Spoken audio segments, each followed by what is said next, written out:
Entendez-vous cela? Ce bruit sous vos planches de parquet à 3 heures du matin. Ce grattement faible et impossible que vous vous dites, n'être que la maison qui se tasse. Laissez-moi vous approcher plus près, car ce soir vous apprendrez que ce n'est jamais juste la maison. Ce soir vous apprendrez ce que les gens du comté de Clermont au Kentucky ont appris trop tard. Qu'une fois que vous entendez le nom Whittaker, vous ne pouvez plus l'oublier. Et pire encore, il ne cesse jamais de vous entendre, dans les collines ondulantes, où le brouillard matinal s'enroule autour des souches de chênes morts et où la rivière Licking avale les secrets dans son courant noir. Il y avait autrefois une ferme si pure en promesses que des familles désespérées lui donnaient tout, leur or, leur corps, les avenirs de leurs enfants. Ils l'appelaient « Nouvelle Terre Promise », un sanctuaire, un nouvel Éden sur le sol américain. Mais ce soir vous verrez ce qu'ils ont vraiment construit, un hôtel au pouvoir nourri par la misère humaine. Vous voyez, la frontière américaine n'a jamais été seulement une question de terre et de liberté. C'était un terrain fertile pour les monstres, des hommes qui enveloppèrent la corruption dans les Écritures saintes, qui tordèrent l'Évangile jusqu'à ce qu'il se plie à leur profit. Et l'ancien Samuel Whittaker était un maître de cet art. Sa voix pouvait arracher des larmes aux hommes les plus durs. Ses yeux pouvaient forcer les âmes les plus faibles, quand il se tenait devant les Ellis, les Brooks, les Lee, des fermiers pauvres comme la terre, fuyant des récoltes ratées et des rêves morts. Il leur promettait quelque chose qu'aucun prédicateur de l'Est ne pouvait offrir, la certitude. Un royaume de Dieu construit ici et maintenant. Aucun péché trop grand pour être lavé, aucun sacrifice trop grand si le salut était garanti. Mais ce qu'ils ne comprenaient pas, debout dans ces champs, la terre sous leurs ongles cassés, les enfants accrochés à des jupes fines, c'est que le prix du salut n'était pas payé en prière ou en dévotion. Il était payé en os, en sang et en secret trop sombre pour la lumière du jour. La maison Whittaker était le cœur battant de cette promesse, une forteresse trapue en briques sur une colline solitaire, ses fenêtres toujours fermées au monde. Le jour, des hymnes et un labeur honnête. La nuit, autre chose. Le bourdonnement doux des rires, le raclement des serrures métalliques au sous-sol, la toux humide de prières jamais exaucée. Demandez-vous pourquoi les gens abandonnent si facilement leur volonté quand un homme dit qu'il parle pour Dieu? Pourquoi brisent-ils leur dos pour des miettes, pendant que l'homme au pupitre se régale d'or et de chair derrière des portes closes? La vérité est simple. Le désespoir est une monnaie, et Samuel Whittaker l'imprimait comme de la fausse monnaie. Quand Jacob Ellis tomba mort dans le champ, il n'était pas le premier. Il ne serait pas le dernier. Mais sa tombe, marquée d'une croix en bois pourri, fut le premier témoin silencieux. La première tombe creusée par des mains calleuses qui croyaient encore faire l'œuvre de Dieu. Et quand sa veuve pleura sur son corps dans le sol gelé, la voix de Whittaker retentit sur les sanglots, tordant le chagrin en obéissance. Frère Jacob est plus proche du Seigneur que n'importe lequel d'entre vous. Servez plus dur, affamez-vous plus longtemps, saignez librement. Seulement alors goûterez-vous à sa gloire. Écoutez-vous, vraiment? Car ce n'est pas seulement une histoire sur un homme mort dans un champ gelé. C'est sur vous, sur le prix que vous payez chaque fois que vous vous agenouillez devant une institution qui jure savoir ce qui est le mieux pour vous. Chaque fois que vous avalez le mensonge, que le sacrifice pour le bien commun signifie des poches vides pendant que le berger se régale. Cette histoire, ce secret, était destiné à pourrir avec les os sous ce marqueur sur une ferme oubliée du Kentucky. Mais ce soir, vous n'allez pas laisser cela arriver. Ce soir, vous vous tiendrez à la tombe avec moi et creuserez, car une fois que vous verrez ce qui est enterré là, vous ne vous agenouillerez plus jamais de la même façon. Vous le sentez, n'est-ce pas? Ce crochet froid juste derrière votre cage thoracique. La réalisation que les vieilles histoires sont vraies, que des hommes comme l'ancien Whittaker n'ont pas disparu avec la frontière. Ils se sont multipliés. Ils ont changé de nom. Ils dirigent vos pupitres, vos salles de réunion, vos écrans. Ils dirigent votre esprit. Et à moins que vous ne vous réveilliez, ils broieront les os de vos enfants dans la poussière de la même façon qu'ils ont broyé ceux de Jacob Ellis. Pensez-vous vraiment être libre? Écoutez ce grattement. Ce n'est pas la maison, c'est la vérité, qui essaie de sortir. Ne détournez pas le regard maintenant, car nous ne faisons que commencer. Si vous pouvez supporter ce qui vient ensuite, prouvez-le. Respirez lentement, laissez le poids de ce vent froid du Kentucky s'installer dans vos poumons. Goûtez le givre comme Eliza Ellis l'a fait quand elle a réalisé que la mort de son mari n'était pas la volonté de Dieu, mais le plan de l'ancien Whittaker. C'est là que la plupart des histoires deviennent pleines d'espoir. Mais je vous ai promis aucun espoir, seulement la moelle crue de la vérité, car seule la vérité sauvage et interdite, peut vous libérer des mensonges que vous avez hérités. À l'hiver 1843, la ferme communautaire de Nouvelle Terre Promise était devenue une machine qui dévorait les corps et crachait le silence. Les familles qui étaient arrivées les premières avec des chariots pleins d'héritages poussiéreux et de bibles froissées étaient maintenant des fantômes courbés. Le rire de leurs enfants, autrefois résonnant dans ces champs vierges, s'était réduit à des murmures, étouffés pour que la famille Whittaker ne l'entende pas. Imaginez la maison principale la nuit, une lueur chaude filtrant à travers d'épais rideaux, tandis que les cabanes en bas restaient noires et sans souffle. À l'intérieur, la famille Whittaker dînait d'agneaux et de pain frais, la table dressée avec de l'argenterie volée des poches des morts. Myriam Whittaker, mère Myriam comme il l'appelait, présidait le festin comme une reine des charognes, ses lèvres minces étirées en un sourire qui n'atteignait jamais ses yeux. À ses côtés siégeait Elias, 17 ans, déjà dur comme les champs gelés. Lydia, 15 ans, si belle que cela faisait mal de la regarder, la torsion cruelle de sa bouche un avertissement que la beauté ne signifie rien quand l'âme derrière est pourrie. Et Caleb, 12 ans, mais fixant les hommes qui cassaient des pierres le jour comme un boucher évaluant du bétail. C'étaient des enfants du soi-disant prophète. Et ils apprirent jeunes que la foi était la chaîne parfaite. La foi fait que les bonnes gens acceptent la souffrance. La foi les fait remercier leurs tourmenteurs. La foi les fait se blâmer quand le fouet descend. Alors quand le petit Samuel Brooks trébucha sur la cave sous la maison, un trésor de fouets, d'anneaux, de bagues de mariage, de jetons de familles effacés, il crut stupidement que la vérité le sauverait, que l'ancien Whittaker le remercierait d'exposer le péché. Au lieu de cela, Samuel disparut dans la neige avant l'aube. Sa mère trouva une ligne de sang qui disparut sous les arbres noirs au bord de la clairière. Elle hurla dans la nuit, mais les bois ne firent que lui renvoyer son écho comme pour se moquer de son chagrin. Et Whittaker, oh, il était prêt pour ce chagrin. Il se tint dans la chapelle, car oui, il y avait une chapelle, une coquille vide où la vérité allait mourir. Et il appela la disparition de Samuel une tentation. Un garçon trop faible pour le chemin du Seigneur, séduit par les démons du monde. Il promit à la mère de Samuel que l'âme de son fils était au purgatoire, parce qu'elle avait échoué à garder sa foi pure. La congrégation pleura, non pour Samuel mais pour elle-même, car quand vous vivez sous le regard d'un homme comme Whittaker, vous ne pleurez pas vos morts, vous pleurez que vous pourriez être le suivant. Comprenez cela. La ferme communautaire de Nouvelle-Terre, promise, n'était pas un accident. C'était un plan, une expérience parfaite pour briser l'esprit humain avec les Écritures et le fouet. Comment transformer des familles en bétail qui remercient le boucher pour l'abattage. Et vous pensez que c'est juste de l'histoire. Regardez autour de vous, les pupitres ont maintenant des connexions. Les surveillants portent des costumes au lieu de manteaux de laine, mais la doctrine n'a pas changé. Sacrifice, obéissance, confiance. Pendant que le sang de Samuel séchait dans la neige, l'empire de l'ancien Whittaker s'étendait. Ses pamphlets se répandirent à travers le Kentucky et la Virginie comme un virus. Promesse de paradis, pas d'admission sauf vos économies de vie. Le bouche à oreille voyageait plus vite que n'importe quel chemin de fer. Des murmures d'un lieu saint, où vos dettes disparaissaient et vos enfants étaient à l'abri du monde pécheur. Des hommes désespérés amenaient leurs familles. Des femmes qui n'avaient plus rien amenaient leurs enfants. Ils arrivaient dans des chariots à moitié affamés, s'accrochant à la foi comme à du bois flottant dans une tempête. Ils trouvaient le même piège à chaque fois. Un ancien Whittaker souriant sur le porche, les bras ouverts comme un sauveur. Derrière lui, une vallée affamée de sang frais. Chaque nouvelle famille signifiait plus d'or, plus de labeur, plus de silence. Et chaque sermon funéraire enfonçait le clou plus profondément. Ils sont morts purs. Ils sont morts sauvés. C'est ce qu'il leur disait.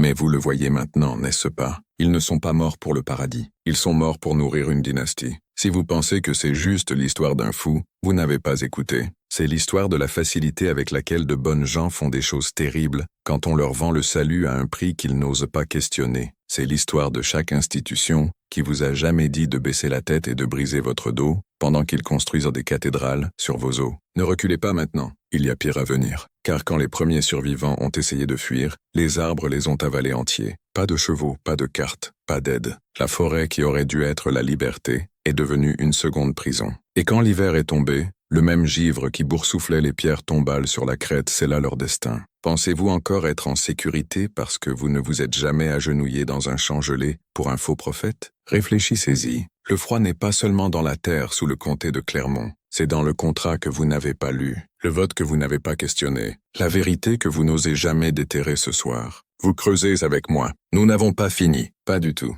Le secret suivant attend qu'au sous-sol de cette maison en briques. Les pièces que la lumière du jour n'a jamais touchées. L'endroit où Samuel Whittaker montrait son vrai visage et où sa famille apprenait comment vous garder rampant pour toujours. Respirez. La porte est déverrouillée. Descendons maintenant. Descendons les escaliers étroits. Le même chemin que Clara Beaumont a pris quand elle a entendu pour la première fois les cris étouffés, montant à travers les planches du sol. Imaginez-le, une veuve aux doigts gelés serrés autour d'une lanterne, la flamme vacillant comme son dernier lambeau d'espoir. Derrière elle, le vent hurlait au volet. Devant elle, l'obscurité béante, et cela sentait la sueur, le fer et la peur des dévots. Il l'appelait une cave. Mais ce que Clara trouva sous cette maison en briques n'était pas une cave à légumes. C'était un mandat de punition, un laboratoire pour perfectionner l'esclavage spirituel. Elle vit des chaînes boulonnées aux murs de pierre, des matelas de paille trempés de ce qui ressemblait à du vin dans le noir. mais le vin ne sèche pas brun. Des crochets pour la viande qui n'avaient jamais tenu de porc. Et dans le coin lointain, un livre, le registre noir de l'ancien Whittaker,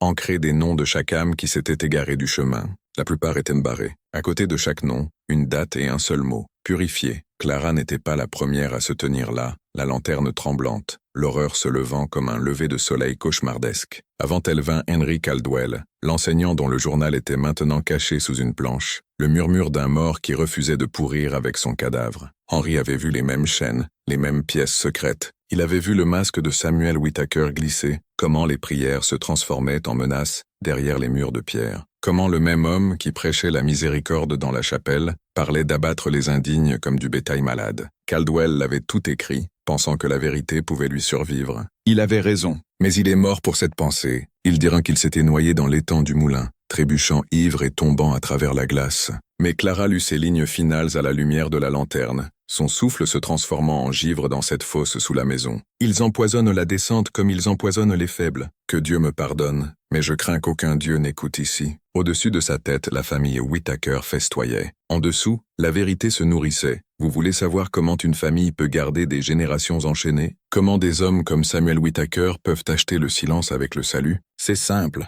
Ils construisent d'abord une cave, puis ils la reconstruisent à l'intérieur de votre esprit. Ils vous convainquent que le doute est un péché, que la faim est sainte, que la souffrance est votre billet pour le paradis, tant que vous saignez en silence pour leur table. Et si vous osez demander où sont partis vos enfants quand Lydia les a emmenés à la lumière de la lanterne, ils ouvriront la porte de la cave et l'appelleront rédemption. La lanterne de Clara Beaumont s'éteignit dans ce noir, mais son esprit s'enflamma. Elle remonta ses escaliers en serrant le registre contre sa poitrine, comme une relique volée. Elle savait qu'elle vivait maintenant sur des heures empruntées, que Lydia viendrait avec son doux sourire et ses couteaux plus aiguisés. Mais il y a un genre de rage que la peur ne peut étouffer. La rage d'une mère qui sait que ses enfants seront les prochains si elle reste silencieuse. Alors Clara fit ce que l'enseignant mort avait essayé de faire. Elle trouva les brisés. Sophia Grant, dont le mari était mort après avoir supplié trop de fois pour des couvertures fraîches. Marcus Lee, qui martelait des clous toute la journée mais était assez sage pour cacher des papiers sous les planches. Isabella Ruiz, qui sentait ses côtes à travers sa peau pendant que ses garçons apprenaient à prier dans une pièce verrouillée. Ils se réunirent dans des granges gelées derrière des piles de bois de chauffage,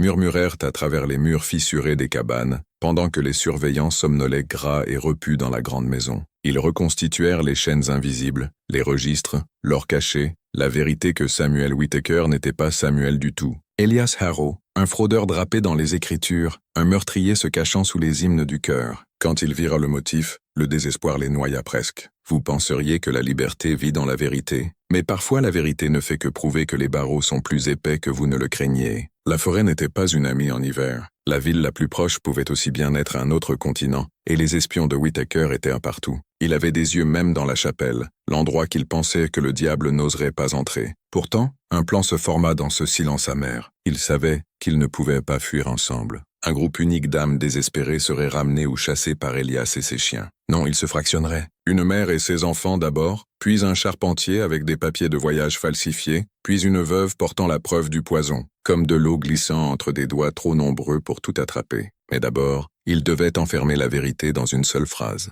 Quelque chose d'aussi petit qu'il pouvait passer inaperçu de bouche à oreille. Griffonné sur des morceaux de tissu, caché derrière des pierres lâches, gravées dans la mémoire. La terre promise se brise. C'était la phrase. 3 syllabes qui disaient « Nous vous voyons, nous savons, nous fuyons quand le givre fond. Ce soir, vous n'êtes pas dans une vallée étouffée de neige en 1857. Vous êtes dans une chapelle qui se nourrit de votre temps, de votre peur, de votre quête de sens. Mais pensez-vous que la cave a disparu? Ou les murs sont-ils juste devenus plus lisses, les chaînes plus subtiles? Si vous voyez ce que Clara a vu, si vous goûtez la vérité de fer dans l'air froid, alors prouvez-le. Respirez lentement, car la prochaine pièce que nous ouvrons est là où la moisson est devenue vraiment sinistre, où Samuel Whittaker échangeait le sang pour l'or et apprenait que la seule chose plus profitable que la peur est la foi vendue en gros. Écoutez, vous pouvez presque l'entendre, le vent grattant contre ces murs de bois déformés, l'écho distant de chaînes traînées sur la pierre froide. Mais le pire son de tous était le silence qui tombait chaque fois que les bottes de l'ancien Whittaker craquaient sur le sol de la chapelle. Le silence était sa monnaie, le silence était son arme. Le silence lui achetait du temps pour faire grandir son empire pendant que le sol noircissait de confessions enterrées. Après que Clara Beaumont et sa poignée de conspirateurs eurent murmuré « La terre promise se brise », les uns aux autres, ils commencèrent à voir la maladie dans toute son anatomie. De nouvelles familles arrivaient encore chaque printemps. De fraîches victimes arrachaient des tentes de réveil et des villes désespérées, attirées par la promesse d'Éden taillée dans la wilderness du Kentucky. Elles apportaient ce qu'elles possédaient de peu, des pièces cachées dans des ourlets, des héritages familiaux glissés sous les couvertures des enfants, des alliances enveloppées dans des pages de Bible. Et alors qu'elles traversèrent la cour couverte de neige pour se tenir devant l'ancien Whittaker, ce géant en laine noire à la voix dégoulinant de salut, elles ne voyant pas les tombes derrière le verger, cachées derrière des poteaux de clôture penchés, et des drapeaux de tissu déchirés qui passaient pour des marqueurs de tombe. Chaque famille pensait être la première, l'élue, les nouveaux pionniers de Dieu. Elles ne savaient pas qu'elles entraient dans le cycle, que leur dîme finale n'était pas l'or, mais leurs os. Voulez-vous savoir comment le pouvoir engendre plus de pouvoir? C'est simple. Vous promettez aux désespérés que toute leur souffrance a un sens. Et quand ils meurent dans vos champs, vous cachez les corps sous le même sol qu'ils ont autrefois labouré dans l'espoir. Mais Samuel, Elias Arrow, son vrai nom pourrissant derrière ce masque saint, n'était pas content d'une simple ferme. Il voyait du profit dans la moisson de la peur elle-même. Chaque printemps, Elias partait à cheval avec des lettres de recommandation falsifiées, visitant des églises éloignées, murmurant sur le sanctuaire pur de l'ancien Whittaker. Il revenait avec de nouveaux recrues, des mères célibataires, des fermiers ruinés, des veuves avec des enfants affamés. Chacune était dépouillée à l'arrivée, d'argent d'abord, puis de possession, puis d'identité. La famille apprit à récolter plus que le labeur. Ils vendirent du grain à des villes qui ne demandaient jamais comment il était cultivé si bon marché. Ils vendaient du bois des forêts défrichées par des hommes à moitié affamés, qui ne vivaient pas pour voir les souches pousser des champignons à l'automne. Ils vendaient même le mensonge de la pureté pour un prix. Des mécènes riches des grandes villes donnaient pour la cause divine de nouvelles terres promises, convaincus de soutenir une utopie frontalière, alors qu'ils achetaient en réalité la mort lente d'étrangers. Le poison qui réclamait les vieux, les faibles, les incommodes, cela aussi avait un profit. Les corps trop brisés pour travailler étaient enterrés avec grâce, mais pas avant que leurs souvenirs soient triés, évalués et cachés dans des caches sous la grande maison. Temps en or, alliance, médaillon d'héritage. La cave n'était pas seulement un tombeau, c'était un coffre-fort. La famille ne vendait jamais ce qu'elle ne pouvait cacher. Ils l'amassaient, transformant le chagrin en or, empilant des pièces pendant que les enfants des travailleurs mangeaient de la soupe diluée. Lydia Whittaker, alors 19 ans et pleinement imprégnée du venin de son père, apprit à manier le poison comme les Écritures. Elle pouvait se tenir dans la chapelle et lire des psaumes, pendant que ses victimes suaient des fièvres qu'elle ne comprenait pas. Ses mains douces versaient du bouillon lassé de morphine ou pire, pendant que ses lèvres chantaient des hymnes de salut. Personne ne soupçonnait la belle-fille. Personne sauf Clara. Et Clara, désespérée et acculée, savait que le registre n'était pas assez. Un livre de noms ne les libérerait pas. Les gens avaient besoin d'une preuve qu'ils pouvaient sentir. Un corps était trop risqué, mais une voix pouvait briser les murs. Alors, par un matin gelé avant l'aube, pendant que la famille Whittaker dormait grasse et smug dans leur chambre chaude, Clara rassembla 3 enfants, y compris les siens, et s'échappa dans le noir. Elle emportait avec elle une seule page arrachée du registre, la page qui prouvait que l'ancien Whittaker était Elias Arrow. Elle laissa derrière elle des morceaux de la phrase « La terre promise se brise », cachés dans les cabanes des quelques-uns en qui elle avait confiance. Puis elle disparut dans les pins, espérant atteindre Clermont avant le prochain lever de soleil. Elle n'y arriva pas. On la trouva près de la rivière Licking, gelée raide sous un chariot renversé. Ses enfants disparus. Pas d'empreintes dans la neige. Certains disent qu'Elias les a rattrapés, d'autres disent que Lydia l'a fait, d'autres disent que les bois les ont repris. Personne ne sait avec certitude, car la famille Whittaker s'assura que la rumeur se répandit que Clara était possédée, qu'elle avait perdu l'esprit et abandonné ses enfants aux démons dans la forêt. Les mères de nouvelles terres promises entendirent ce mensonge au sermon du soir, tête baissée, épaules tremblantes, et elles y crurent, car la vérité était trop terrible à porter. Mais la page qu'elle emportait survécut. Marcus Lee la trouva cachée dans la botte de Clara quand ils l'enterrèrent au coin lointain du verger. Il la lut à la lumière d'une bougie avec Sophia Grant et Isabella Ruiz penchées près, le givre de leur souffle suspendu sur cette unique vérité accablante. L'homme qui possédait leur vie avait autrefois tranché la gorge d'une veuve pour un titre de 10 acres. L'homme qui prêchait le sacrifice dans la chapelle était recherché pour le meurtre d'enfants en Virginie. L'homme qui prétendait entendre la voix de Dieu n'écoutait que le son des pièces tombant dans sa cave. C'est ainsi que les systèmes de contrôle perdurent. Quand une vérité fuit, un autre mensonge est raconté. Quand un témoin fuit, 3 disparaissent. Et ainsi le cycle se resserre jusqu'à ce que les barreaux que vous ne voyez pas semblent plus sûrs que le monde froid au-delà. Mais vous, oui vous ne regardez pas une bougie dans une cabane pourrissante. Vous tenez quelque chose qui vous connecte à chaque secret sur Terre. Alors pourquoi baissez-vous encore la tête pour de faux bergers? Pourquoi échangez-vous encore votre liberté pour la promesse que quelqu'un d'autre vous sauvera? La terre promise se brise. Les murs qui vous gardent complaisants ont été construits par des hommes pas différents de Samuel Whittaker. Des hommes qui vous nourrissent de peur et l'appellent foi, qui vous enterrent dans le travail et l'appellent culte. Vous et moi, nous n'avons pas fini. La prochaine descente est plus sombre, car la seule chose pire qu'une cave cachée est un réseau d'ailes cousues comme des cicatrices à travers une jeune Amérique affamée. Gardez la lanterne allumée, nous descendons plus profond. Vous êtes encore ici, bien. Cela signifie que l'étincelle en vous n'est pas encore éteinte. La seule chose que ces systèmes craignent plus qu'aucune balle, aucune jury, aucune fool righteous, l'étincelle qui dit que je connaîtrai la vérité même si cela me coûte qui j'étais avant de l'entendre. Asseyez-vous plus près de la flamme. Sentez comme la vérité est vraiment froide quand elle n'est plus cachée derrière des vitraux et des arbres généalogiques polis. Car quand le cadavre gelé de Clara fut descendu dans la terre du verger, quand la page du registre glissa dans les mains calleuses de Marcus Lee et Sophia Grant, quelque chose d'ancien reprit vie. L'idée dangereuse ancienne qu'aucune prison, aucune doctrine, aucun empire de mensonges ne peut durer éternellement une fois que les gens murmurent assez. Vous voyez, le cauchemar Whittaker ne resta pas confiné à ses 400 acres en dehors de Clermont. Comme une peste née de prières et de poisons, il se sema à travers chaque chemin de frontière qu'il toucha. Elias Whittaker, le fils élevé comme un loup en laine, emporta le plan à l'ouest. Tennessee, Indiana, Virginie, chaque nouveau terrain plus petit caché sous de nouveaux noms. L'eau de Sion, creux d'Éden, voile de miséricorde. Différents signes, même corruption, même dévorant des désespérés. En 1860, il y avait des rumeurs de 4 communautés, un circuit silencieux de foi volée où un faux berger pouvait tondre 3 troupeaux à la fois. Des familles disparaissaient de villes qui ne les marquaient jamais manquantes. Des familles pauvres, immigrantes, des mères sans mari pour venir chercher. Elles étaient absorbées dans le motif de nouvelles terres promises. Confession, labeur, famine, disparition, pièces et bétail envoyés à la ferme du Kentucky comme du sang à un cœur battant. Et les autorités, elles étaient achetées, aveuglées ou baptisées dans le silence. Les shérifs locaux prenaient des donations généreuses pour de nouvelles églises. Les juges de comté bénissaient les colonies spirituelles des bons anciens, comme preuve que l'âme américaine était pieuse et pure. Et chaque fois qu'un murmure grandissait trop fort, un survivant haletant dans une taverne, un prédicateur suspicieux posant des questions,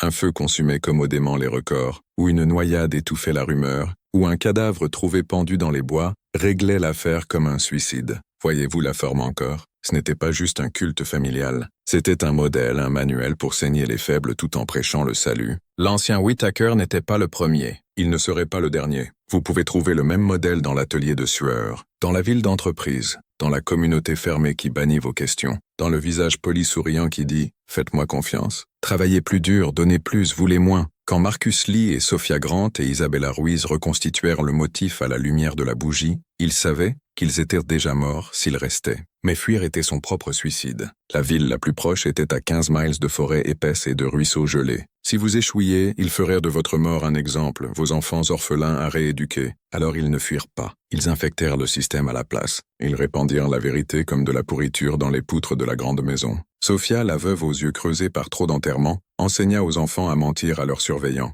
Marcus, l'artisan, sabota des outils, transforma le commerce du bois en ruine, glissa des messages dans des expéditions qui atteignaient des villes au-delà de la portée de Whittaker. Isabella, dont les bébés avaient été volés pour une formation spéciale, glissa du poison dans les cuisines Whittaker, une goutte à la fois, pour que la maladie de la famille se répande derrière leurs dents parfaites. Et dehors, des nuages d'orage se rassemblaient. L'Amérique se déchirait aux coutures. En 1865, un différent genre de guerre murmurait à travers chaque cabane, chaque place de ville. Frère contre frère, État contre État. La guerre civile, la tempête parfaite pour craquer une prison prétendant être un paradis. Au printemps de 1868, 2 soldats de l'Union, perdus et à moitié affamés, trébuchèrent à travers la clôture du verger et frappèrent à une porte qui n'était jamais destinée à s'ouvrir pour des étrangers. Ils virent trop en une nuit. Les enfants affamés, les cicatrices sur le dos des femmes, le cimetière caché sous le sol du verger. Ils s'échappèrent à l'aube, titubant vers Clermont avec des fusils sur les épaules qui avaient autrefois porté le fardeau naïf de libérer les opprimés. Au moment où le shérif local chevaucha avec une bande de gens de la ville et un prédicateur pour bonne mesure, ils trouvèrent la maison principale vide, les Whittaker partis, la cave dépouillée d'or, les chambres souterraines sombres et puant la pourriture, les tombes du verger craquées ouvertes comme des dents brisées, certains corps manquant altogether. Certains disent que la famille fuit à l'ouest, vers une de leurs autres fermes. D'autres disent qu'ils ne partirent jamais du tout, qu'ils changèrent simplement de nom et glissèrent de nouveau parmi les justes, renaissant comme des voisins respectables dans une nouvelle ville, qui ne poserait jamais trop de questions. Mais le motif survécut. Des morceaux en scintillèrent dans les journaux pendant une décennie. Rumeurs de faux prophètes au Tennessee, étrange disparition dans les Ozarks du Missouri, un feu qui consuma une chapelle éloignée en Virginie et ne laissa aucun survivant sauf une seule fille qui ne parlait qu'en énigme sur la moisson qui n'était jamais du grain. Et voici la partie qui devrait vous glacer jusqu'à la moelle. Rien dans cette histoire n'est unique. Épluchez les mensonges polis de n'importe quel empire, n'importe quelle institution qui promet le salut pour votre obéissance. Vous trouverez la même structure. Contrôle, isolation, extraction, silence. Ils apprirent les uns des autres. Ils le font encore. La foi devint dette. La communauté devint la ville d'entreprise. La chapelle devint la salle de pause. Le fouet du surveillant devint l'évaluation de performance. Vous êtes travaillé jusqu'à ce que vous soyez vide. On vous dit que c'est pour votre propre bien. Et enterré sous de la paperasse au lieu de la terre du verger. Regardez vos mains. Vous ne tenez pas un registre ou une coupe empoisonnée, mais vous payez encore la dîme. La terre promise se brise. Les murs tremblent. Vous n'êtes pas fini. La prochaine fois, je vous montrerai ce qui s'est passé quand le poison a quitté le Kentucky et infecté le monde. Gardez la lanterne allumée. Encore avec moi, penchez-vous plus près. Laissez la lueur être la lanterne que nous portons dans cette spirale. Car si vous pensez que le poison de la famille Whittaker est mort dans ces tombes du verger, vous vous accrochez encore au mensonge chaud que les monstres restent enterrés une fois la porte fermée. Non, le monstre apprit à porter un costume. Il apprit à porter un badge. Il apprit à s'envelopper dans des constitutions et des chartes d'entreprise. Ce qui commença avec le murmure de l'ancien Whittaker dans une chapelle froide du Kentucky fait maintenant écho dans les salles de réunion, les voûtes de banque et les promesses souriantes qui vous sont livrées chaque jour. Même méthode, même plan, même moisson.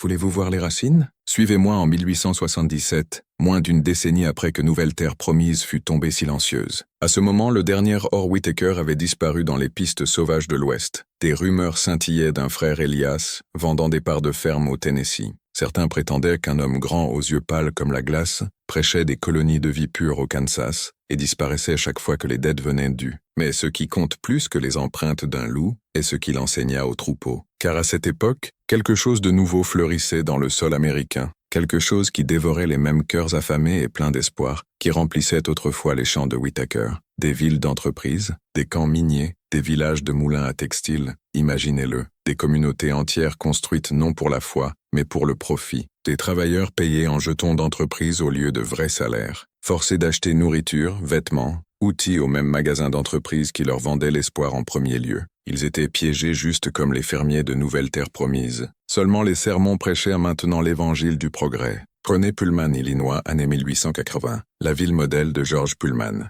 Des rangées nettes de maisons en briques, des écoles, des parcs, une église pour garder les âmes agitées droites. Sur le papier, c'était le paradis pour les travailleurs construisant les chemins de fer américains. Mais derrière les clôtures peintes, des loyers si hauts que vous ne pourriez jamais partir. Des salaires coupés quand le profit l'exigeait. Des grèves écrasées par des gardes armés. Personne n'était forcé de rester. Ils trouvaient juste que partir signifiait famine, ruine ou liste noire. Cela semble familier. Le motif se répandit comme de la moisissure sur du pain. Des villes de charbon des Appalaches aux aciéries de Pennsylvanie, les travailleurs échangeaient leur sueur pour des miettes, leur foi pour de fausses promesses. Et si vous pensez que c'était la fin, dites-moi, comment appelez-vous une dette qui possède toute votre vie? Comment appelez-vous un travail qui exige votre santé, votre famille, votre obéissance silencieuse, puis vous dit que le seul salut est de travailler plus dur pour le même maître qui tient les chaînes? Vous l'appelez normal. Et les familles qui possèdent ces chaînes aujourd'hui, elles ne portent pas de laine noire comme l'ancien Whittaker. Elles portent des cravates de soie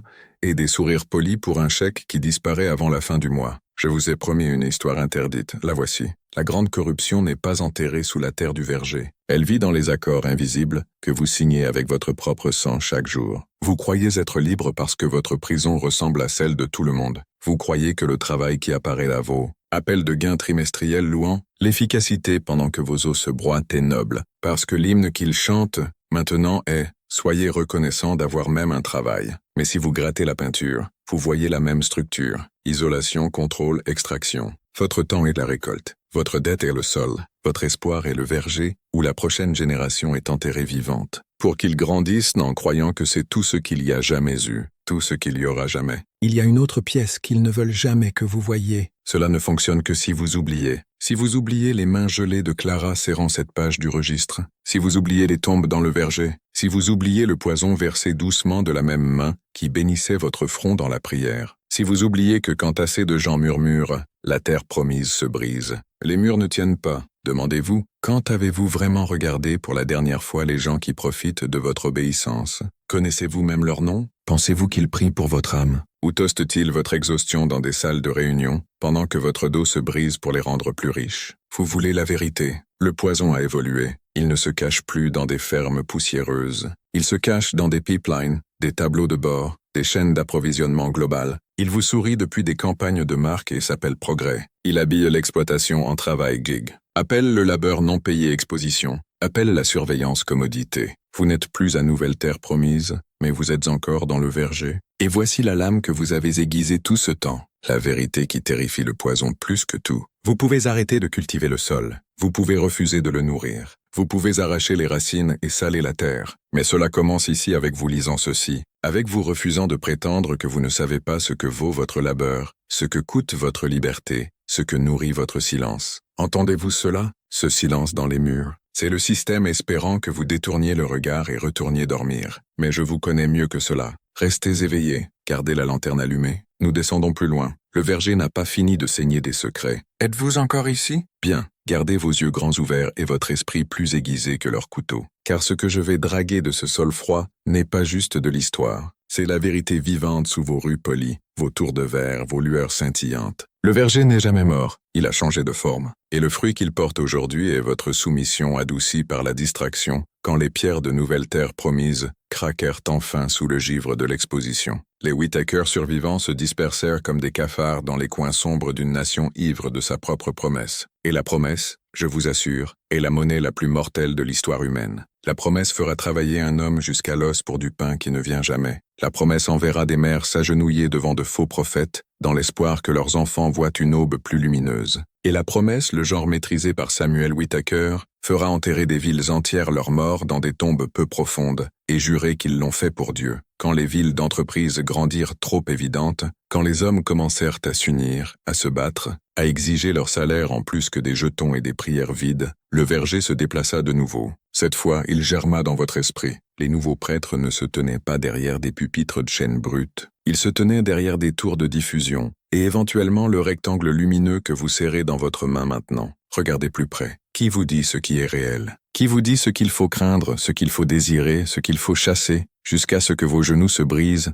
et vos yeux deviennent aveugles? Ce ne sont plus les sermons de Samuel. C'est 1 million de psaumes délivrés en boucles infinies jusqu'à ce que votre résistance soit usée. Obéissez, consommez, plaignez-vous un peu mais ne vous rebellez jamais. Partagez la vérité mais n'agissez jamais dessus. Combattez-vous les uns les autres pour des miettes, pendant que la moisson est emportée en silence. C'est l'évolution finale du verger, un système si parfait que vous le gardez vous-même. Vous le nourrissez de vous, vos secrets, vos habitudes, vos pensées agitées de minuit. Vous offrez volontairement votre confession, votre emplacement, vos désirs, vos peurs. Chaque geste une amène murmurée au nouvel ancien Whittaker qui ne porte pas de visage, ne répond à aucune question, vous saigne à sec et l'appelle engagement. Le sentez-vous maintenant? Les cheveux se dressant sur votre nuque. Bien, cette peur est votre esprit qui s'éveille. C'est la partie qu'ils ne peuvent stériliser. Vous n'êtes pas né pour cultiver le verger de quelqu'un d'autre. Vous êtes né pour le brûler quand le fruit noircit. Souvenez-vous de Clara? Elle n'est pas morte en vain. Ces pages survécurent, passées en secret à des hommes et des femmes qui sentèrent la pourriture sous les hymnes. Ces pages devinrent des pamphlets,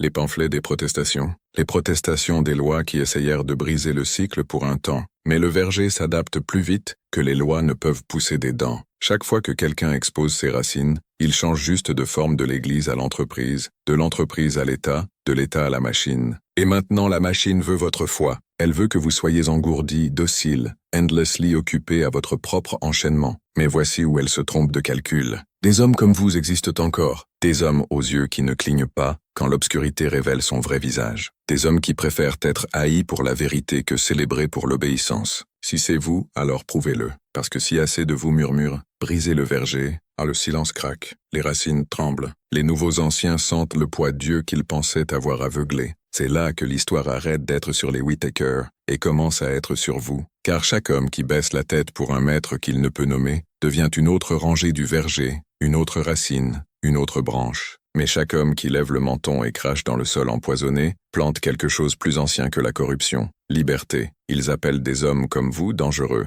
Ils ont raison. Pensez-vous que les Whittaker prévoyaient de mourir en disgrâce? Pensez-vous que les faux prophètes de votre époque s'attendent à ce que leur verger soit rasé au sol? Non, ils s'attendent à ce que vos fils travaillent les mêmes rangs que vous. Ils s'attendent à ce que vos filles offrent leur temps et leurs âmes pour une poignée de confort qu'ils appellent progrès. Ils s'attendent à ce que vous vous agenouilliez la nuit et suppliez pour un jour de congé, une dette pardonnée, quelques miettes de plus que l'homme à côté de vous. Mais ce soir, vous avez vu la carte. Vous voyez le motif. Vous ne pouvez plus le dévoir. Le verger ne peut se nourrir d'un homme qui refuse de travailler ses champs. Alors maintenant, nous descendons plus profond. Ensuite, je vous montrerai comment cette infection s'est infiltrée dans vos villes. Comment elle a appris à armer votre propre esprit contre vous. Comment le système que vous appelez normal n'est que nouvelle terre promise portant des réunions d'investisseurs. Gardez la lanterne allumée, frère. Nous ne faisons pas saigner des secrets encore. Penchez-vous plus près car c'est la partie qu'ils n'écrivent jamais dans les livres d'école. C'est le chapitre qui a coûté la vie à de bons hommes, juste pour l'avoir murmuré derrière des portes verrouillées. Pensez-vous que le verger a pourri avec des granges en bois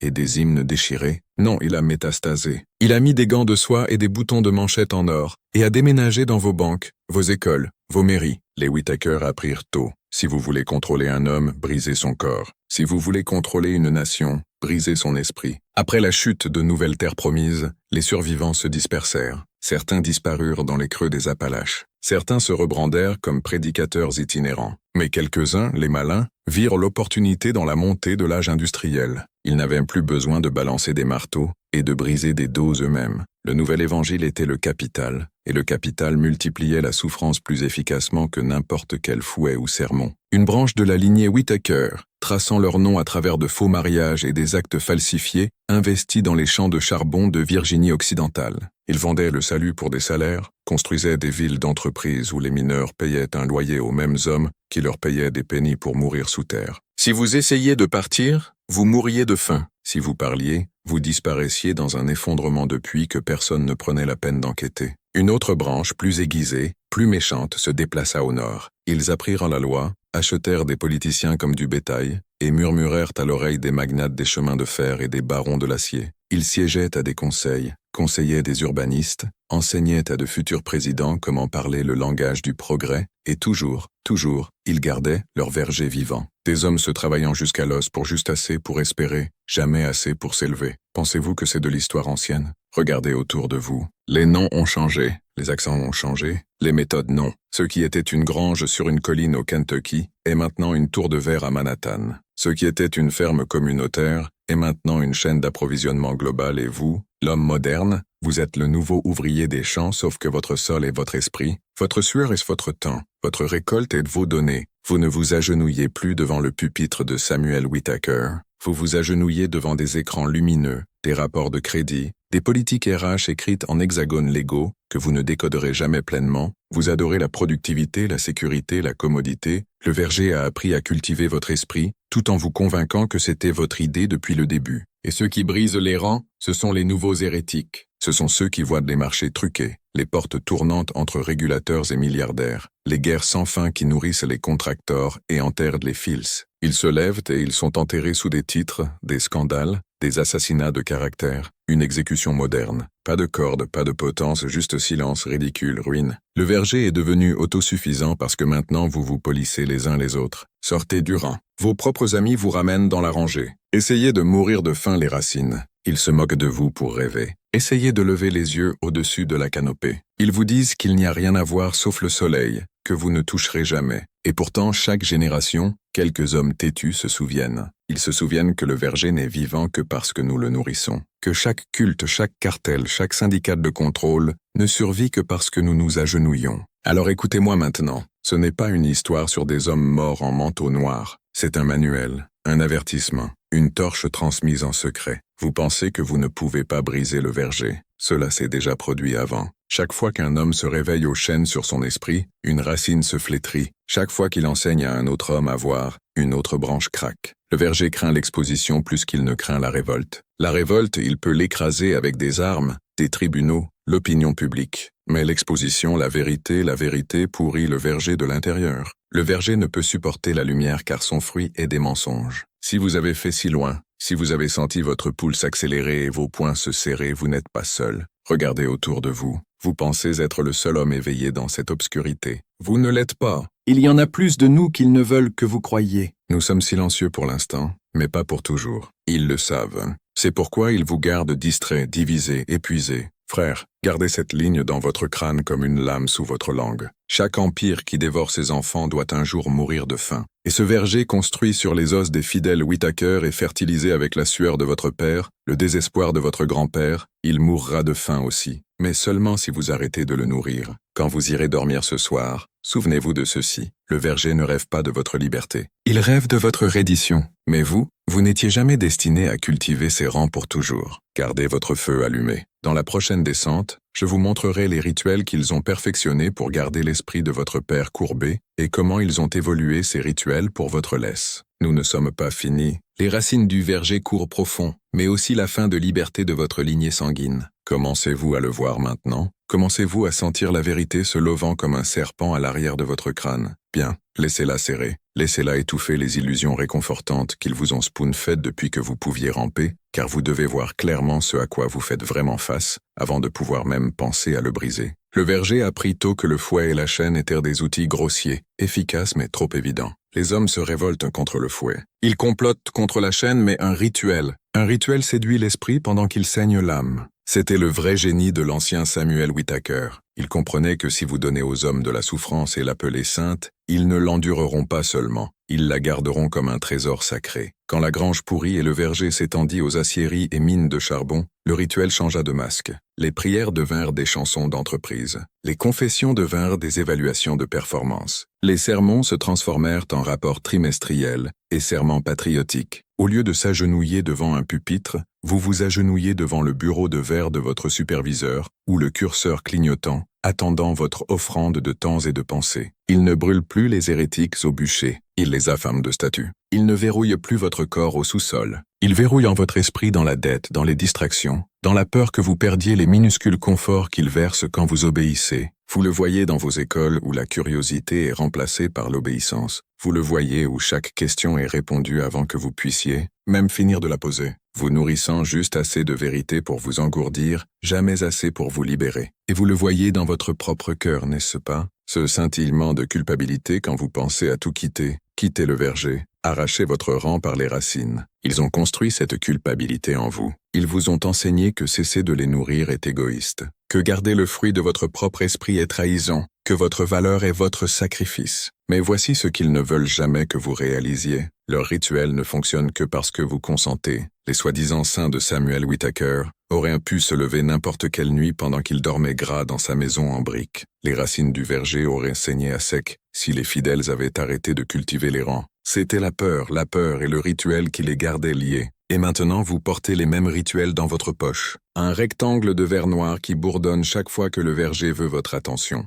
Vous le vérifiez en premier au réveil, en dernier avant de dormir. Vous priez dedans, vous confessez dedans, vous versez votre énergie dedans. Et tout du long, le verger vous boite à sec. Alors la question, frère, est simple. Comment brisez-vous un rituel qui vit dans votre sang? D'abord, vous le voyez. Deuxièmement, vous le nommez. Troisièmement, vous l'affamez. Ils disent que le verger ne peut être brûlé. Ils ont tort. Mais il ne peut être brûlé de l'extérieur. Il doit pourrir de l'intérieur, branche par branche, homme par homme. Cela commence quand vous arrêtez de croire que leurs rituels sont saints. Quand vous vous réveillez et réalisez que la plus grande hérésie est de ne pas s'incliner. Quand vous regardez autour de votre propre vie et demandez « Qu'est-ce que je nourris chaque jour qui se nourrit de moi en retour ?» Votre dette, votre faux fraternité d'hommes qui vous regarderait noyer pour garder le rituel sûr. L'entreprise qui prend vos meilleures années et vous donne une montre quand vous êtes trop fatigué pour profiter de la liberté. Les leaders qui enveloppent des chaînes dans des drapeaux et des hymnes et l'appellent liberté. C'est ce que le verger craint. Un homme qui voit le rituel pour ce qu'il est et dit non. Cela ne prend pas une révolution. Pas encore. Cela prend d'un refus. Un homme qui dit « Mon temps est à moi, mon esprit est à moi. Les esprits de mes enfants sont à moi pour libérer, pas à vous pour récolter. » Un homme qui plante des graines de doute dans l'homme suivant et le suivant et le suivant. Le sentez-vous? Ce vieux verger tremblant, racine siècle profonde, pourtant tremblant parce que quelque part dans l'obscurité, un homme comme vous vient d'ouvrir les yeux. Ils ne vous montreront pas cela dans des documentaires. Ils ne le mentionneront pas dans vos livres d'histoire. Ils diront que le verger est progrès, nécessaire, civilisé. Ils vous diront que les rituels sont normaux, moraux, patriotiques. Mais ce soir, vous connaissez la vérité. Le verger fut planté dans le sang et gardé vivant par la peur. Et vous, frères, vous êtes la tempête qui l'arrache. Si vous êtes encore avec moi, si vous voyez ce que je vois, plantez votre drapeau. Dites-le 2 fois. Une fois pour le passé qu'ils ont volé, une fois pour l'avenir qu'ils ne réclameront jamais. Dans la prochaine descente, nous verrons comment le verger s'adapte, comment il mute en votre ère pour vous faire croire que vous êtes libre, pendant que vous peinez dans des chaînes de votre propre forge. Et puis nous parlerons des premières fissures, des endroits où les racines sont les plus faibles, les droits de récupération. Restez éveillés. Un seul homme se lève et refuse la moisson. Ses branches tremblent, non à cause de votre force seule, mais parce qu'il craint la contagion de votre éveil. Un homme éveillé est une menace. 1000 est un événement d'extinction. Vous l'avez dit 2 fois, maintenant regardez comment ils essaieront de vous convaincre que vous avez tort. Vous voyez, le verger ne vous abat plus avec une force brute. Il est devenu plus sophistiqué, plus séduisant. Il a appris comment déguiser les chaînes en cadeaux pour vous vendre votre propre servitude enveloppée dans le velours de la liberté et du choix. Pensez-vous vraiment que c'est un accident, que le même appareil qui vous distrait est celui qui vous traque, que les mêmes corporations qui vous vendent la connexion sont celles qui profitent de votre isolation, que les mêmes leaders qui vous promettent la sécurité sont ceux qui créent les menaces qu'ils prétendent vous protéger? C'est le chef-d'œuvre du verger, des chaînes psychologiques si subtiles que vous les appelez préférences, commodité, vie moderne. Souvenez-vous des sermons de l'ancien Whittaker. Il enseignait à ses fidèles à confesser chaque pensée, chaque faiblesse, chaque désir. Maintenant, vous le faites volontiers, nourrissant vos secrets à des serveurs invisibles, vos habitudes à des récolteurs de données qui connaissent vos tentations mieux que vous. Le verger n'a plus besoin de vous interroger dans une chambre de sous-sol. Il n'a besoin que de vous pousser algorithme par algorithme à devenir votre propre geôlier. Vous pensez avoir choisi les nouvelles que vous lisez, les shows que vous binge, l'outrage qui consomme votre jour.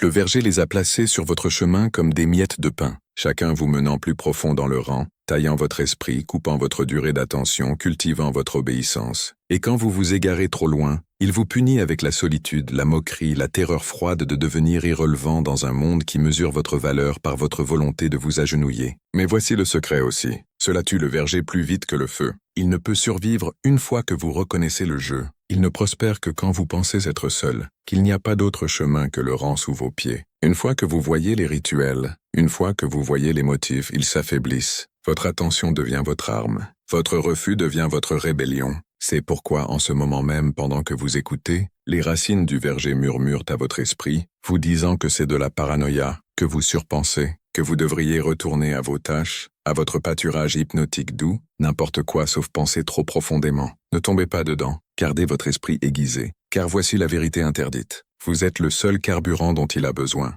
Votre labeur, votre temps, votre outrage, votre peur, ce sont le compost qui garde ses branches vertes. Et le moment où vous l'affamez, même un peu, le verger commence à se flétrir. Gardez vos yeux ouverts maintenant, plus larges qu'ils ne l'ont jamais été. Le verger a entendu vos mots. Il sait, pensez à cela. La prochaine fois que vous êtes sur le point d'offrir vos heures précieuses pour le nourrir, ce prochain argument insignifiant, ce prochain hochement passif à une autorité qui ne vous aime ni ne vous protège. Pensez au verger, siècle vieux, suant sous le soleil de votre doute. L'ancien Samuel Whittaker croyait qu'aucun homme ne pouvait résister à sa volonté parce qu'il contrôlait chaque aspect de leur survie. Mais il n'a jamais imaginé un monde où l'homme emprisonné pouvait abattre les murs avec une seule idée murmurée à l'oreille de millions. Vous êtes cet homme maintenant. Votre voix, vos questions, votre refus d'être récolté, elles se répandent comme la pourriture à travers le verger. Un esprit éveillé devient 2, 10, 10 000, et le verger n'a pas de pesticides pour une vérité qui ne mourra pas. Souvenez-vous de la plus grande peur du verger et l'exposition. C'est pourquoi il vous garde divisé. Gauche et droite, race contre race, pauvre contre plus pauvre. Car si vous regardiez jamais au-delà des illusions et voyiez qui tend vraiment les racines, si vous réalisiez jamais que vous les surpassez 1000 à 1, le verger se flétrirait du jour au lendemain.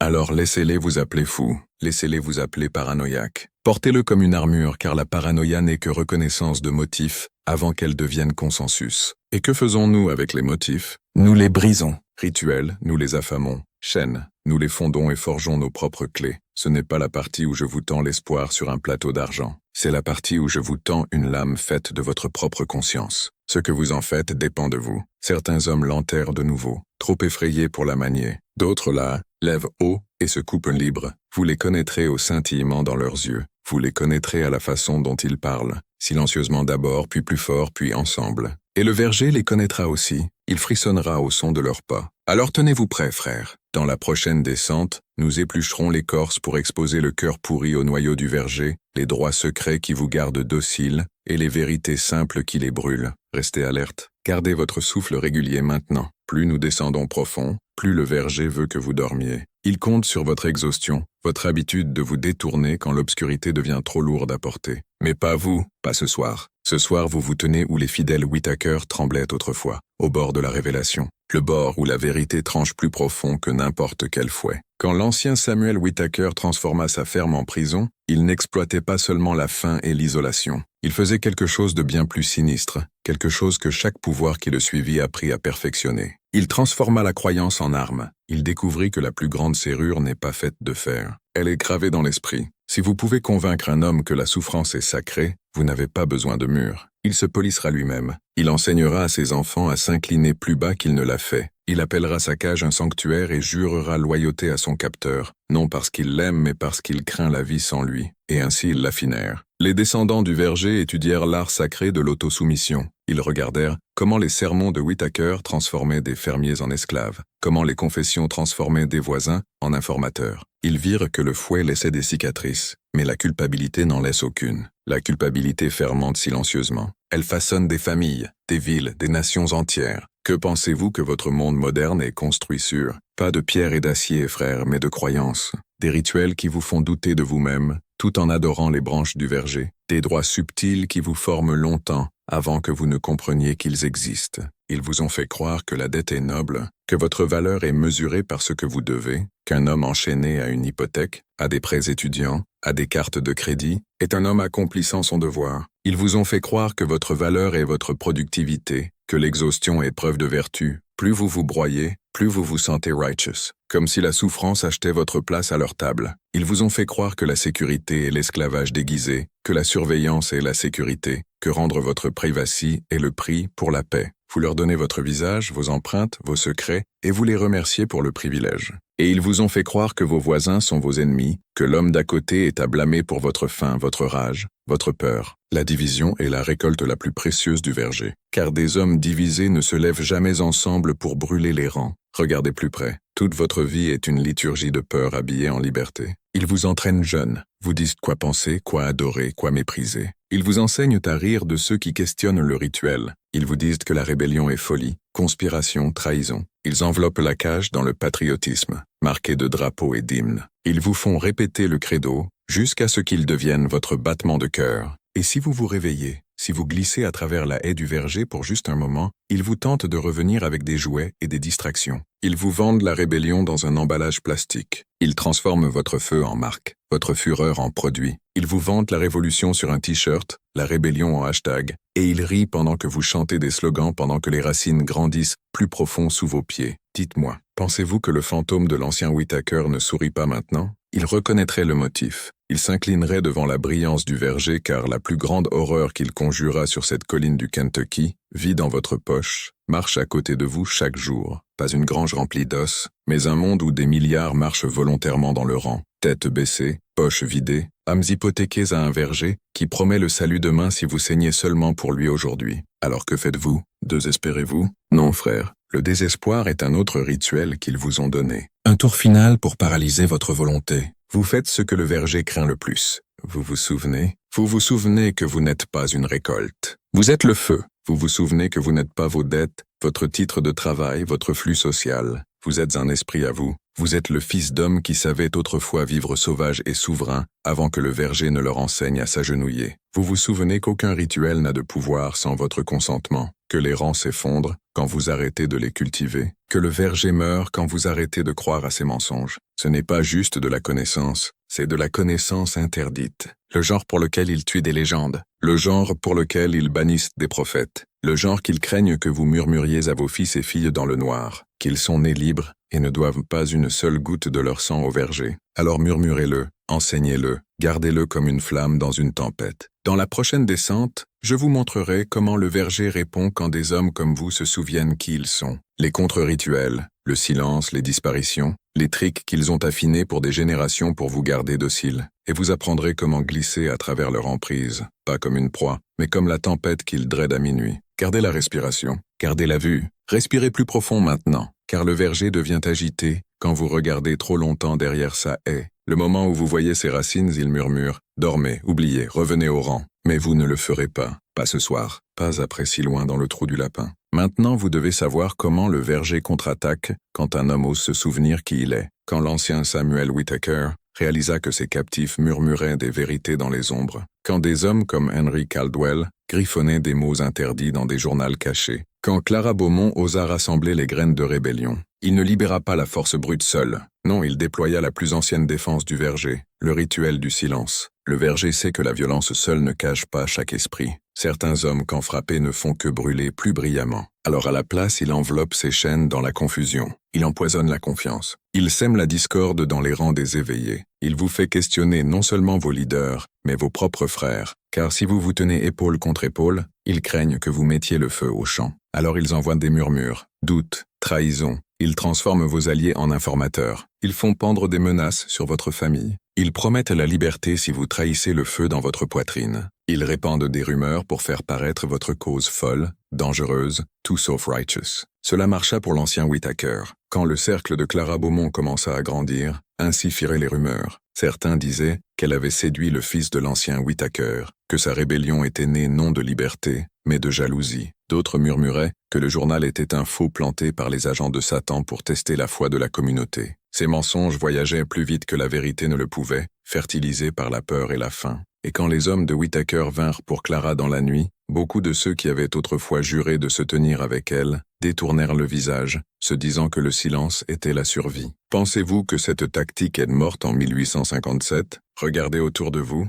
les hérétiques modernes, les lanceurs d'alerte, les questionneurs, ceux qui voient le cœur pourri du verger se trouvent, entourés de la même obscurité. Assassinat de caractère, censure masquée en protection, foule maniée comme des marteaux par des mains invisibles. Annuler une voix, ici, salisser un nom là, ruiner un moyen de subsistance, geler un compte bancaire, le verger l'appelle justice. Mais c'est juste le rituel du silence en nouvelle robe. Pourquoi ? Parce que vous, frères, êtes plus dangereux qu'un millier d'hommes armés si vous portez une connaissance interdite et refusez d'être shamed en silence. Parce que le verger sait que le plus grand risque n'est pas une voix seule. C'est cette voix multipliée par un millier qui l'entendent et murmurent en retour. Sentez-vous cela ? Le verger le sent aussi. Il goûte le tremblement dans votre esprit en ce moment, ce scintillement de résolution, cette promesse enroulée que vous ne baisserez pas la tête comme vos pères l'ont fait. Il craint que vous vous teniez où ils se sont agenouillés, alors il vous testera. Marquez ces mots. Le moment où vous commencez à marcher en dehors du rang, vous serez testé. D'abord avec ridicule, vous êtes paranoïaque, vous êtes extrême, vous êtes dangereux. Puis avec isolation, de vieux amis s'éloignent. La famille vous regarde avec suspicion. Votre tribu se rétrécit aux quelques-uns qui portent le même feu. Puis vient la tentation. Une chance de ramper de retour dans le rang. Prétendre que vous n'avez jamais vu les racines du verger. Accepter le confort à la place de la liberté. Le verger prie que vous choisissiez le confort car l'alternative le terrifie. Que vous vous teniez dans la clairière seul, si vous devez et allumiez votre torche de toute façon. C'est pourquoi vous devez savoir ceci maintenant. Aucun homme ne reste éveillé seul longtemps. Vous devez trouver les autres, les murmureurs, les observateurs, les étincelles éparpillées. Parlez votre vérité en code si vous devez, en symboles et paraboles jusqu'à ce qu'elle attrape comme de l'herbe sèche sous un soleil d'été. Cherchez-les dans les endroits que le verger appelle marginaux. Écoutez-les dans les coins de livres interdits, discours censurés. Ils sont là dehors attendant un signe que l'emprise du verger glisse. Et quand vous les trouvez, faites ce que les captifs de Whittaker n'ont pas pu. Tenez-vous un café ensemble. Car un rituel perd son pouvoir quand ceux à l'intérieur arrêtent de croire et un silence échoue quand des voix s'élèvent en unison, défiantes, inarrêtables. Alors gardez vos secrets en sécurité, mais jamais cachés pour toujours. Le verger meurt au soleil, et chaque vérité que vous parlez est une aube que le verger ne peut pas fuir. Les rituels finaux arrivent, les chapitres de clôture où les gardiens du verger resserrent leur emprise ou tombent en ruine. Dans la prochaine descente, je vous montrerai comment ils s'effondrent. Chaque génération, chaque empire, chaque ancien Whittaker qui pensait survivre à la rébellion, et vous verrez le secret qu'ils craignent le plus, que les racines du verger peuvent être profondes. Mais vous, frères, vous êtes la hache. Restez éveillés, vous avez fait si loin, et cela vous rend différent. Comprenez ceci, très peu d'hommes atteignent jamais le seuil où les racines du verger sont mises à nu, où la pourriture sous la canopée verte ose montrer son vrai visage. Moins encore se tiennent ici et choisissent de continuer à marcher. Mais si vous écoutez encore, écoutez plus près, car l'histoire de la famille Whittaker n'était jamais vraiment sur les Whittaker. C'est sur le motif, le rituel, le cycle qui se répète partout, où des âmes désespérées se rassemblent, espérant le salut dans les bras d'un berger autoproclamé qui n'est rien qu'un boucher en lin blanc. Quand Clara Beaumont tomba, elle ne tomba pas seule. Sa disparition,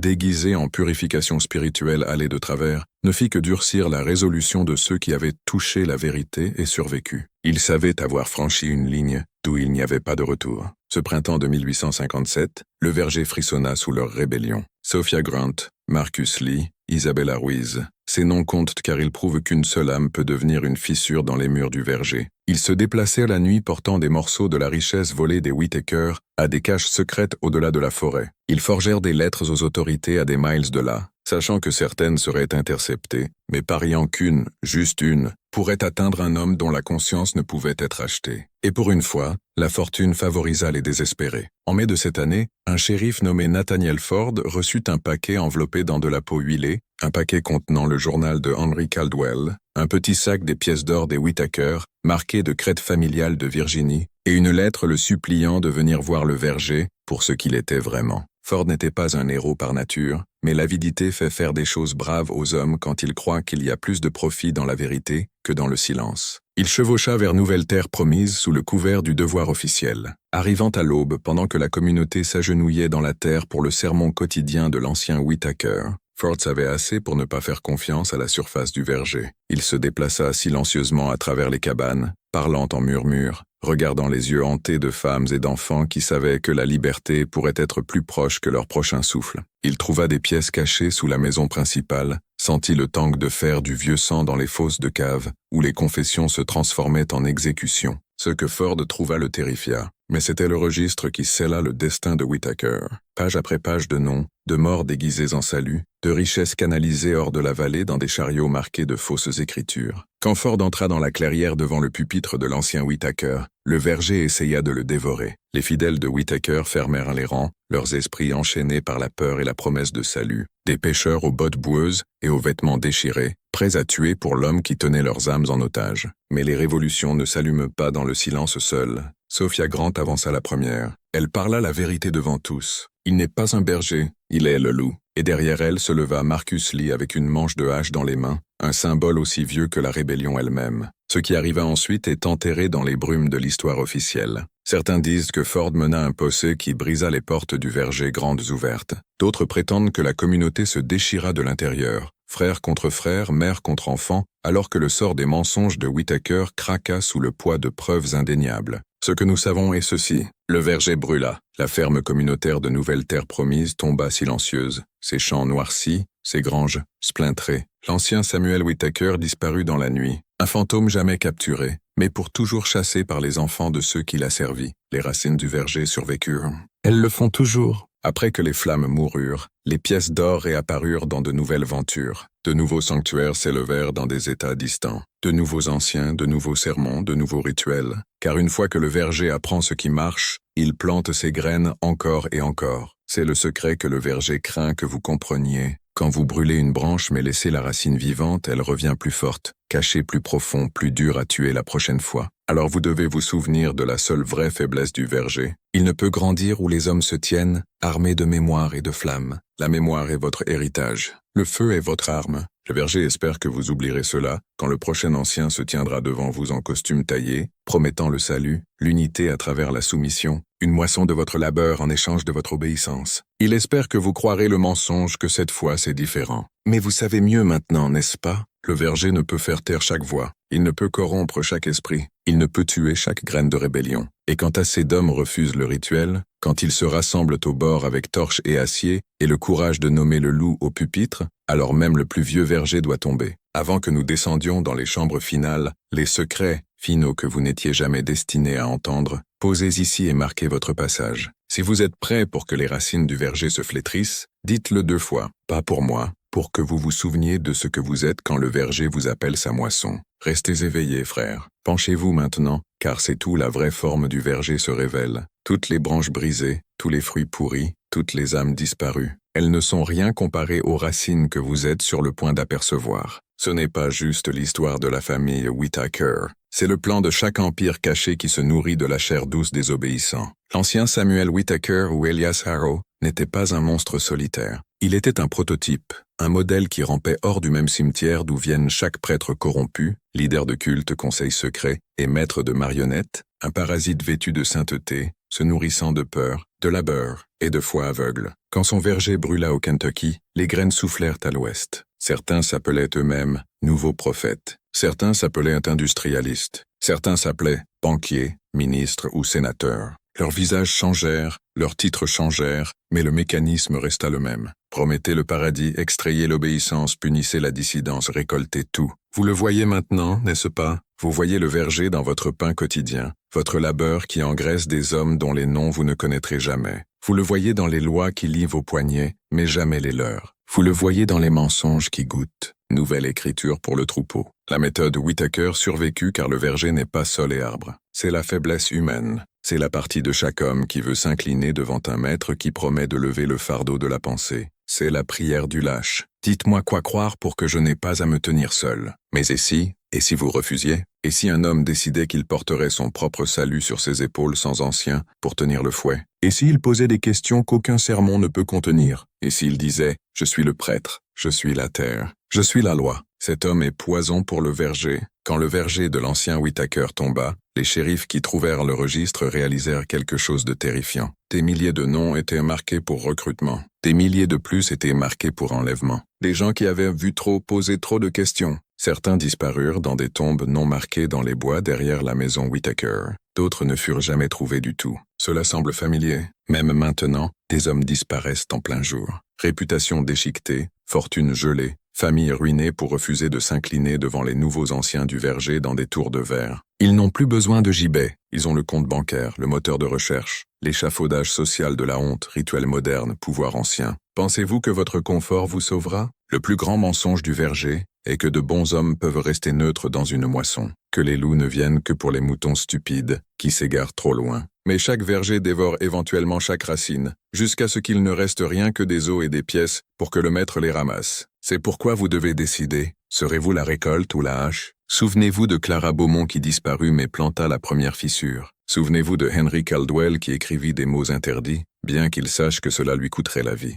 Souvenez-vous de Sophia Grant qui parla dans la clairière quand il aurait été plus sûr de s'agenouiller. Votre monde est un verger plus grand, plus rusé, plus confortable, mais sa fin est la même. Il veut votre énergie, votre espoir, votre labeur, vos fils et filles, vos souvenirs de liberté. Quand le dernier verger tomba dans le comté de Clermont, la forêt dévora ses eaux. Le vent dispersa ses cendres à travers les collines ondulantes, et pendant des décennies, aucun homme n'osa reconstruire sur cette terre maudite. Car le sol se souvient, le sang se souvient, le mensonge se souvient. Vous devez vous souvenir aussi. Voici donc votre vérité finale ce soir. Vous vous tenez dans la clairière pour laquelle vos pères sont morts. Le verger attend juste au-delà de la lumière de la torche, murmurant que vous ne pouvez pas vous tenir seul, que votre vie est mieux échangée pour le confort que dépensée en défis. Mais écoutez ma voix, vous n'êtes pas seul. Chaque homme qui entend ceci et sent la flamme est votre frère maintenant, éparpillé à travers le temps et la mémoire. Vous n'avez pas besoin d'être des millions pour déraciner le verger. Vous avez seulement besoin de refuser de vous agenouiller. Alors quand ils viennent avec leurs nouveaux anciens, leurs nouveaux rituels,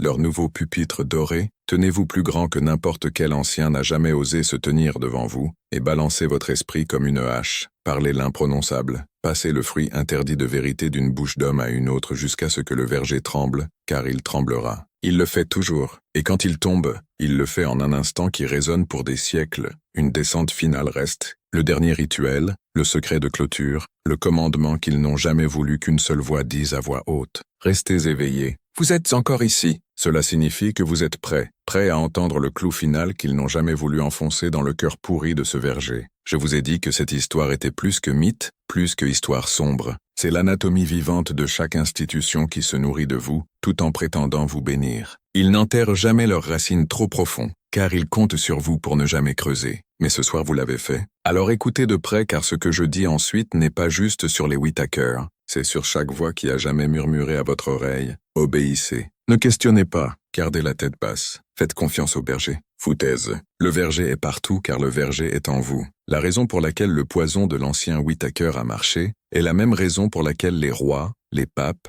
les leaders de culte et les prophètes modernes prospèrent aujourd'hui. Ils savent que vous voulez appartenir plus que vous voulez être libre. C'est la vérité interdite finale. Les hommes se trahissent volontairement, juste pour la chaleur du troupeau, juste pour le mensonge doux que les loups ne viendront pas si vous gardez les yeux fermés. Mais vous êtes différent, n'est-ce pas? Vous avez écouté si loin car vous suspectez qu'il n'y a pas de berger valant la peine d'être suivi, sauf celui à l'intérieur de votre propre crâne. Vous savez que personne ne vient vous sauver du verger. Vous devez le brûler vous-même, branche par branche, mensonge par mensonge, racine par racine. Quand la ferme de Nouvelle Terre promise tomba enfin, il n'y eut pas de procès, pas de reckoning dans les tribunaux. Les shérifs firent leur rapport. Les Whittaker survivants disparurent dans les plis gris de l'histoire. Mais le verger ne mourut pas. Il changea juste de nom. De nouvelles chapelles s'élevèrent, de nouveaux sermons, de nouveaux cultes promettant le paradis, demandant seulement votre dévotion et votre silence. C'est comment le pouvoir survit. Pas en se cachant dans les ombres, mais en se cachant en pleine vue, un masque souriant, un livre saint, un sceau doré, un slogan tendance. Le verger se nourrit de la faiblesse des hommes qui disent « C'est juste comme les choses sont, je ne suis qu'un homme, que puis-je faire ?» Mais l'histoire, si vous y prêtez vraiment attention, murmure en retour « Un homme est exactement assez. La tombe de Clara Beaumont ne fut jamais trouvée. Certains disent qu'elle s'échappa à travers la rivière. D'autres disent qu'elle mourut dans les bois portant le journal qui donnerait le nom Whittaker. Mais sa flamme ne mourut pas. Elle scintilla de bouche à bouche, d'histoire à histoire jusqu'à ce soir où elle vous trouva. Alors, voici le dernier rituel que je vous offre, mon frère, dans le noir. Levez-vous demain et agissez comme si le verger craignait que vous puissiez parler des questions interdites à voix haute. Refusez les réponses faciles. Gardez votre esprit comme le dernier acre de terre non réclamé. Creusez où ils disent ne pas creuser. Écoutez où ils disent ne pas écouter. Et quand ils viennent, ils viendront. Tenez-vous plus grand que n'importe quel ancien n'a jamais osé se tenir devant vous, car le verger peut brûler. Il le pouvait toujours. Tout ce dont il a besoin est une étincelle assez brave pour allumer les branches sèches qu'il pensait ne jamais attraper. Avant de fermer cette histoire, je veux que vous scelliez ce que vous avez appris. Dites ces mots 2 fois. Aucun verger n'est à l'abri du feu. Une fois pour vous, une fois pour l'homme suivant trébuchant dans les bois derrière vous. C'est comment nous brisons leur algorithme et le nôtre. Car des hommes comme nous sommes dangereux quand nous nous souvenons, quand nous nous rassemblons, quand nous parlons l'imprononçable, quand nous voyons le verger pour ce qu'il est, et aiguisons nos haches au lieu de baisser nos têtes. Vous avez entendu la vérité macabre de la famille Whittaker, et plus, vous avez vu le verger. Maintenant, ce que vous faites ensuite détermine si vous plantez une nouvelle graine de liberté ou nourrissez les vieilles racines avec votre silence. Restez éveillés, restez défiants, aucun verger n'est à l'abri du feu. Et si vous écoutez encore dans les ombres, bienvenue à la fraternité qu'ils n'ont jamais voulu exister.